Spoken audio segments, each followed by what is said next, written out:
E é o seguinte, deixa eu perguntar para o Marco Antônio Teixeira, professor, porque tem uma outra reportagem no nosso site, porque é claro, né, a gente está com um tema muito sensível em andamento e investigação, e a Andresa Matais tem essa apuração que o grupo Prerrogativas diz que não vai fazer execução sumária no caso Silvio Almeida, que é um outro caso também, né? Tem muita gente já julgando e condenando o ex-ministro Silvio Almeida. É claro que as denunciantes merecem ser ouvidas, inclusive a fala de pessoas que denunciam assédio sexual essas falas já foram utilizadas como prova, ou seja, tem aí essa possibilidade. De qualquer maneira, ele ainda não teve a oportunidade de se defender de um processo legal. E 2 dias depois do presidente Lula demitir Silvio Almeida, o grupo Prerrogativas, que é um grupo de advogados, né, progressistas, quebrou o silêncio, disse o seguinte, em nota que foi assinada pelos advogados Marco Aurélio de Carvalho e Bruno Salles, que são coordenadores do Prerrogativas,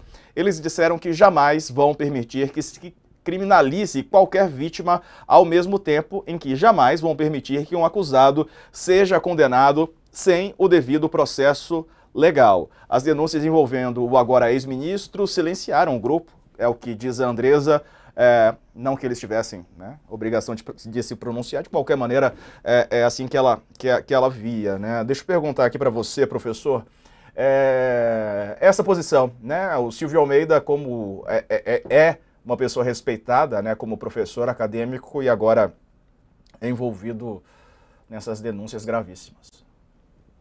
Bom, Diego, eu acho que nós que passamos aí pela Operação Lava Jato, né, onde as pessoas que de certa forma eram denunciadas já eram praticamente julgadas antes do seu direito à defesa, eu acho que deveríamos aprender um pouco com isso também, não é? Acho que são duas coisas diferentes, não é? Ou seja, teve a denúncia, teve a repercussão.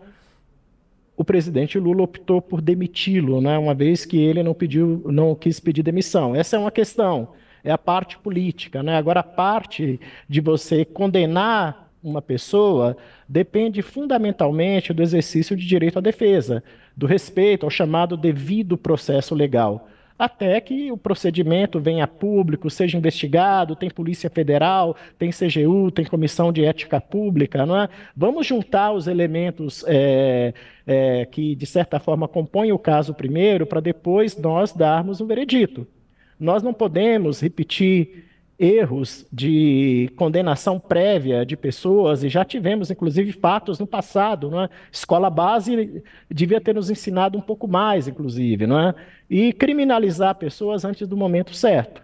Deixa a justiça, deixa os investigadores, deixa a Polícia Federal trazer os elementos para que quem de fato vai vir a público tomar depoimento e fazer julgamento possa se posicionar.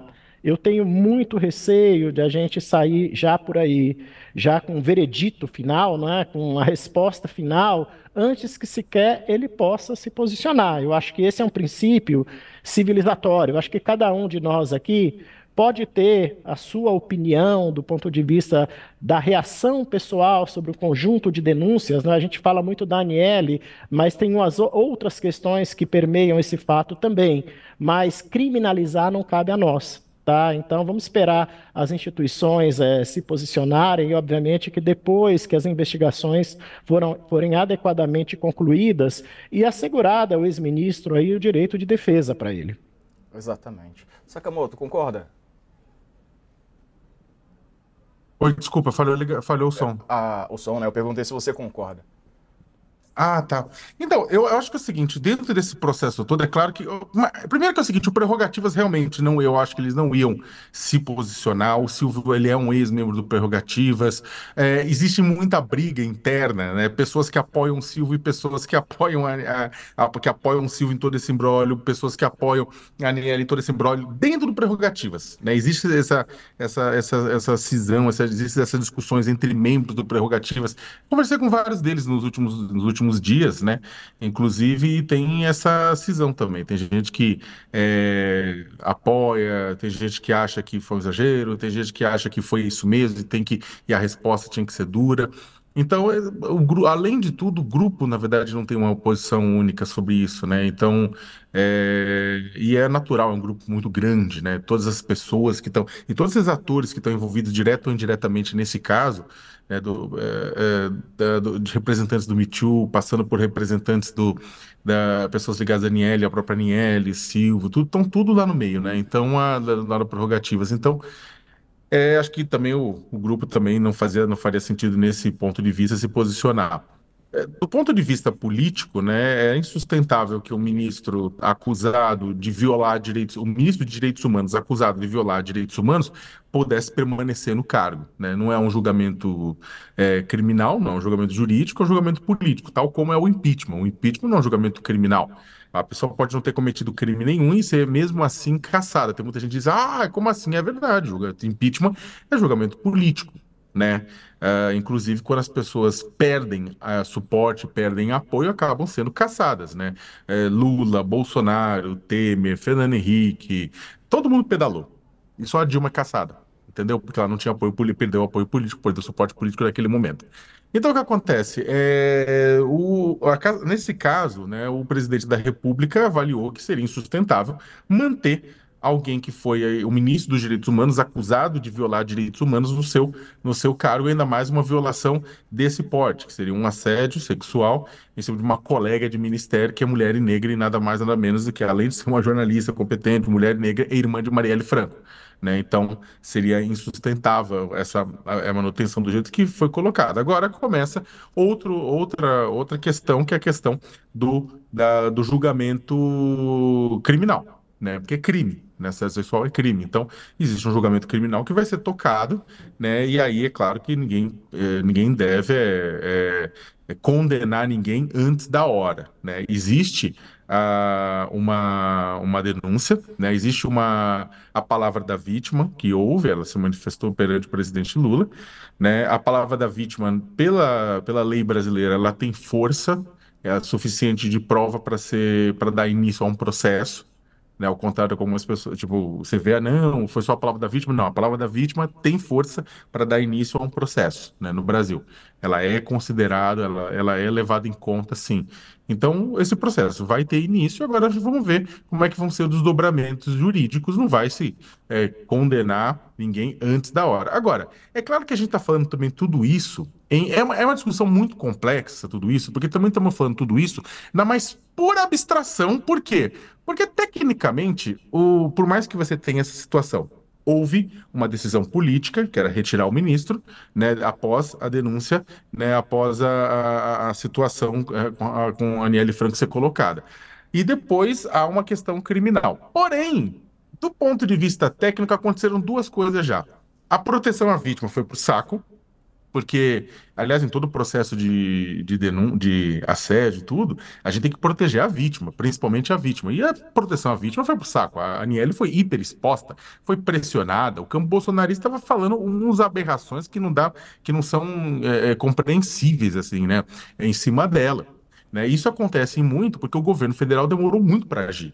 Né? Se tivesse como lá atrás, quando as primeiras denúncias chegaram, tivesse sido acionado, processado, investigado, todas essas coisas assim, talvez nunca tivesse ido a público, os responsáveis tinham sido punidos e o nome dela tinha sido preservado. Então, houve uma superexposição inaceitável do nome dela, houve pressão no nome dela. E do outro lado, o julgamento, por mais que o julgamento jurídico vá começar ainda em cima do Silvio, né, o julgamento geral e social já aconteceu. O Tribunal da Internet já deu uma condenação.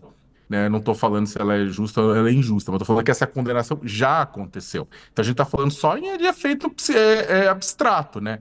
Com relação a uma condenação jurídica. Porque, tecnicamente, para muitos efeitos, a vida do Silvio, ela, como muita gente diz, ela sofreu um baque que vai ser difícil ele se recuperar. Então, eu acho que a gente tem que fazer uma evolução, Diego, só para finalizar, a gente precisa avançar como sociedade e entender como, na verdade, garantir duas coisas. Garantir que as vítimas tenham acesso a uma denúncia, que as vítimas sejam ouvidas, né, que as vítimas sejam respeitadas, mas que, ao mesmo tempo, não haja pré-julgamentos em casos como o de assédio sexual. Não é fácil, tá? É. Não é fácil.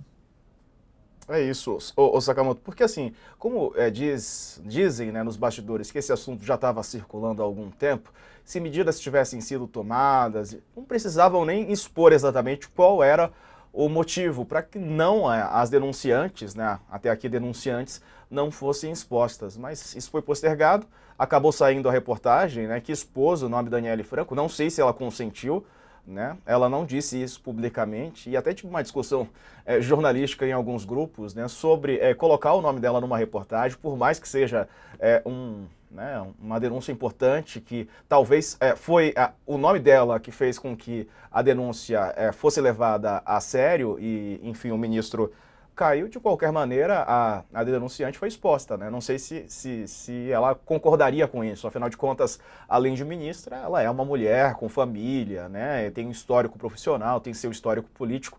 Era da vontade dela? Não sabemos, né? Se não foi, mais uma violência que ela pode ter sofrido, que ela sofreu nesse caso, né, como denunciante.